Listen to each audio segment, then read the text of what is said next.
ప్రియమైన వారలారా, యేసుక్రీస్తు నామమున మీకు నా ప్రేమపూర్వక శుభాకాంక్షలు. ఎలా ఉన్నారు? బాగున్నారా? ఈ ఉదయకాలమున యేసుక్రీస్తు మీ కొరకు ఒక అద్భుతమైన మాటను ఉంచి ఉన్నారు.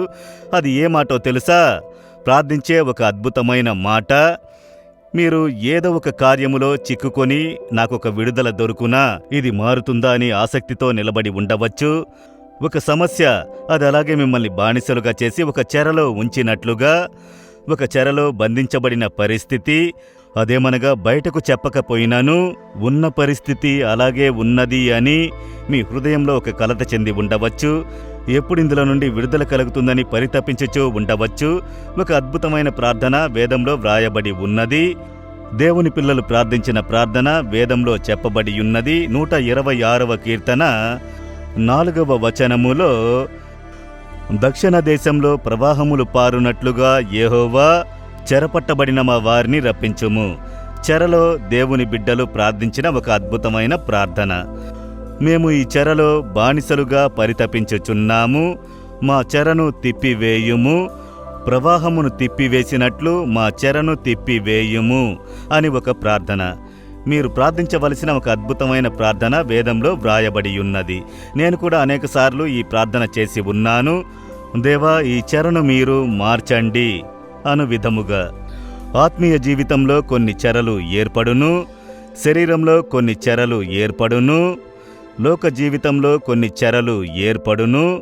కొందరికి అప్పుల సమస్య ఒక పెద్ద చెరసాలలో బంధించినట్లుగా కనిపించును. ఏ దినము దీనిలో నుండి విడుదల పొందెదను? ఎప్పుడు అప్పు అప్పు అప్పు వడ్డీ ఇచ్చి ఇచ్చి సోలిపోయిన పరిస్థితి. ఈ చెర ఎప్పుడు మారును? నా కుటుంబమే ఒక చెరసాలగా ఉన్నది. ఒక నెమ్మది లేదు, సమాధానము లేదు. ఈ ప్రక్క సమస్య, ఆ ప్రక్క సమస్య, వారి వలన సమస్య, ఒక చెరసాలలో ఉన్నట్లు ఉన్నది. ఇది మారుతుందా? మారును. దేవుడు మార్చగలరు. ఆయన మార్చలేని కార్యము ఏదియూ లేదు. పనిచేసే స్థలములో స్వతంత్రముగా పనిచేయలేకపోవచ్చున్నాము. ఒక ఖైదీ ఉన్నట్లుగా ఉంటున్నాము, జైల్లో ఉన్నట్లుగా ఉన్న పరిస్థితి అని కలత చెందుతున్నారా? మీరు పనిచేసే స్థలం, వ్యాపారం చేసే స్థలము, సేవ చేసే స్థలము, మీరు జీవించే పరిస్థితిలో ఏదో ఒక చెర అనున్నది మీ జీవితమును బాధించుచున్నది. జైల్లో బంధించబడినట్లు ఒక గ్రహింపును కలుగజేస్తున్నది. దేవుడు చెబుతున్నారు, ఈ చెరను మార్చగలిగిన శక్తి దేవునికి ఉన్నది. అందుకనే మీతో మాట్లాడుచున్నారు. మీరు అలాగే ప్రార్థన చేయుడి. ఇశ్రాయేలీయుల ప్రజలు 400 సంవత్సరములకు పైగా ఐగుప్తు దేశములో చెరలో ఉన్నారు, బానిసలుగా ఉన్నారు. స్వతంత్రముగా దేన్ని యోచించలేరు, చెయ్యలేరు, పని చెయ్యలేరు. ప్రభువుకి మొర్రపెట్టారు. దేవుడు ఒకరోజు ఆ ప్రార్థనకు జవాబిచ్చినట్లు దిగి వచ్చి చెరను మార్చను అనునది చూచుచున్నాము. మీ జీవితంలో కూడా ఈ దినము చెరలో మీరు తపించుచున్నారు కదా.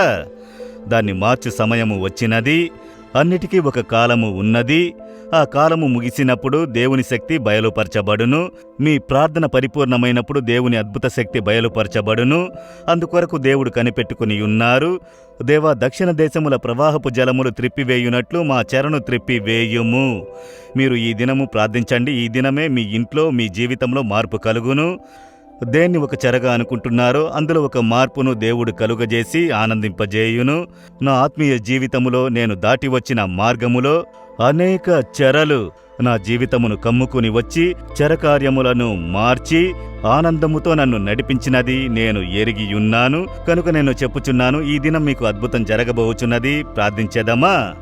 ఆసక్తితో ప్రార్థన చేయుడి. దేవా, ఈ కార్యము ఒక చెరలో ఉంచి నన్ను బాధించుచున్నది. మీరు చెరని త్రిప్పివేయు శక్తి కలిగిన దేవుడు. యేసుక్రీస్తు నామములో ఈ చెరలు మారునుగాక. యేసు నామములో ఆమెన్, ఆమెన్.